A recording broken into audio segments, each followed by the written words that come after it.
Welcome back to Good Day Chicago, 7:45 on this Thursday morning. The city of Harvey this week is trying to make up for years of coming up short for rape victims. The city settling several lawsuits related to the mishandling of sexual assault investigations. Police are accused of failing to take basic reports, submit rape kit evidence, and arrest suspects. Joining me now is the lawyer for some of the victims in these cases, Yao Dinizulu. Yao, thanks for being in here this morning. Thank you for having me, Melody. I want to start with these cases and the settlement, basically. Do your clients feel vindicated? Do they feel justice has been served? Absolutely, they feel vindicated, but obviously they were sexually assaulted, and so there's other closure issues that they still have to deal with. Right. But what they take away from this case and this settlement is the fact that there's going to be changes in the city of Harvey as far as the training of their officers and the proper protocols necessary to move forward. Yeah, let's talk about that, because part of the settlement, like you just mentioned, Harvey will now be required to increase police officer training on how to handle rape cases.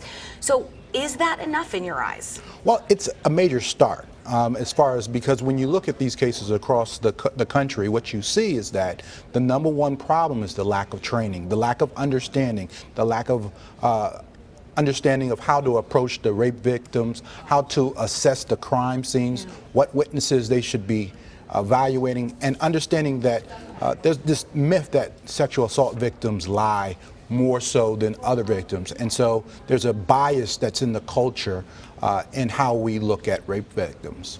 So interesting, because you know how even how a crime scene is processed, the technicalities involved potentially in a rape case are astronomical, more so than any other case. This is not a problem that's strictly in Harvey, right? I mean, this is a problem across our country. We see cities across the country with hundreds, if not thousands, of rape kits that go untested.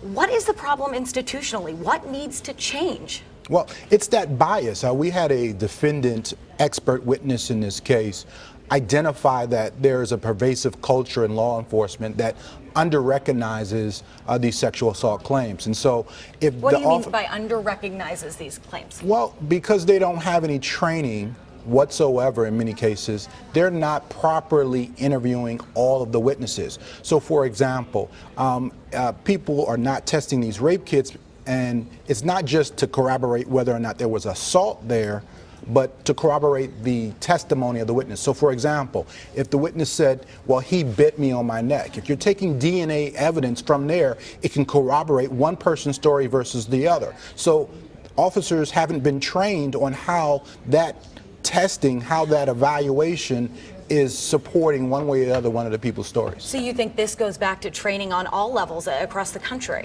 It goes all back to training, but there's also some changes that we need to look at with respect to our laws. What is that?